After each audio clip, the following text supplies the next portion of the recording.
na Fulani ya Pino nwanne fụwa mana nke a na-atọ m gwogwo ma ihe ọbụla gbasara ihe Pino nnọọ ọtọ na-ete eme rapin ya na ihe niile a dịka m si na-agwa unu nnọọ anyị na-ekwugodi ihe gbasara ojiji ndị Igbo mana ugbuazi anyị ga-ebazi ugbu a ma bazie n'ọzọ o were bụrụzie ọtụtụ ndị ahụ na-eti egwu ndị ike n'onweghị ihe anyị bela anyị na mgbe ya bụ ndị na-eso ha ga na-atụkwa ọtụtụ ihe n'aka ha mana onweghị ihe afụbele ya bụ ndị ike n'onwezighị ndị nke a na-anụzi onu ya ọ bụrụ n'okwu oyibo ha sị na ọ bụ ndị nke nọzi silent mana ịkpọzi ya ofu o werezie bụrụ nwa okorobịa na-akpọ Obum Na-eme ya na Nwachukwu ịchịkọta ha abụọ ọnụ o werezie bụrụzie bracket ị ga-echetanu na bracket 2009 yori edulana ya mana ha akụkwara ọtụtụ egwu dị iche iche gete mgbe ịhụ nọ mana oge ha na-adịghị anya anwetu onye na-anụchazi ihe gbasaziri ihe ya bụ ndị na-eso na-asị kedu mgbe anyị ga-eji gịnị were nnukwu olu ndị dị otu a n'ihi na ihe a na-eme na-amasị ndị na-eso ha ya na ndị agbata obi.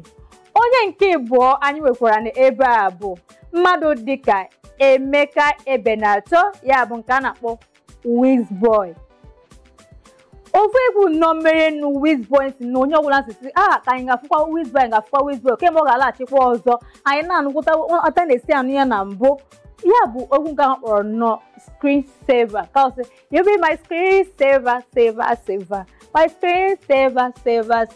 you be my screen saver ọmarịcha nwa iru gị ka nchọ my phone is made in China asa nwa you can make a fine if only say you go sign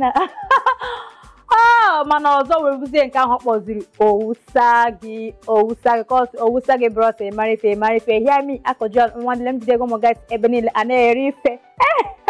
maka mezie nnọọ mana o sokwa na ndị na-anụzi afa ha n'oge na-etotula obere aka ma ndị na-etokwa agbata obi wee na-achịkwa kedu mgbe anyị ga-afụkwa ndị dị otu a ọzọ ya meziri ugbu a zine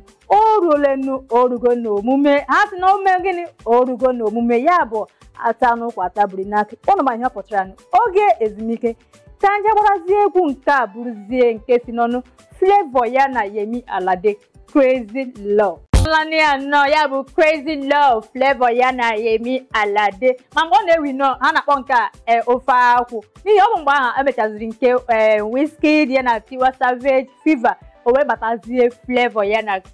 Yemi Alade wee kpọzie nke a Crazy Love dịgasị na-ekwe na mbụ anyị ga-anọgode ebe anyị nọ mkwuchapụla ihe gbasara ọtụtụ ojiji ndị Igbo dị iche iche ya na ihe ọ pụtara unu were nụkwa ya n'ọnụ nwa amadi kọwakwara ebe nke ọ kọwara nnọọ ebe anyị ga-anọkwa ga-abụzi ebe nke anyị na-ekwuzi na ndị gbasara ndị na-eti egwu ụmụafọ Igbo na-anụzi afa ha n'oge ha toturu obere aka o wezie na-anụzi ihe gbasara ha mana ha bụ ndị wiri ewi wisi ike nnọọ ya bụ onye ọbụla nọ n'afọ ha kịta ma ga-abụ n'ugwede egwu ha kọrọ nnọọ ga na-eti onye ọzọ anyị nwere n'akwụkwọ nke a bụ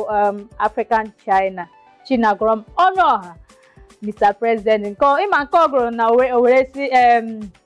Mr. President gịnị ọchị anyị ọfụma your waste for food no dey my brother water no dey and our road dey bad every day for the thief one day for the owner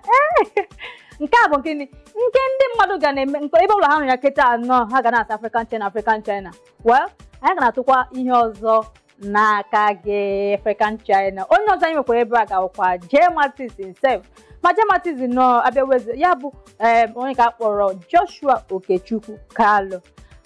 motele nnọọ anyị nụtọkwara n'olu gị nnọọ oke ime ụtọ na-eseme nke bifo maka ọ gụrụ gịnị oyoyo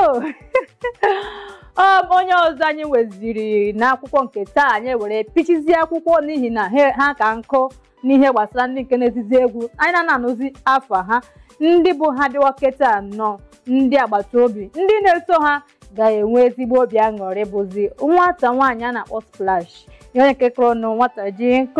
ji nkụ mana ọ kọọla ọtụtụ egwu dị iche iche ma nke ọ kọrọ ya na Cynthia Morgan onye nke a bụkwa onye nke ndị mmadụ na-ajụsị kedu otu anyị ga-esi anụrụ n'olu nwata nwaanyị a kee otu mgbe ọ ga-eji nọ were batakwa n'ọzọ ya bụ na ọ dịka onye a ga na-echekwa gị onye a ga na-eche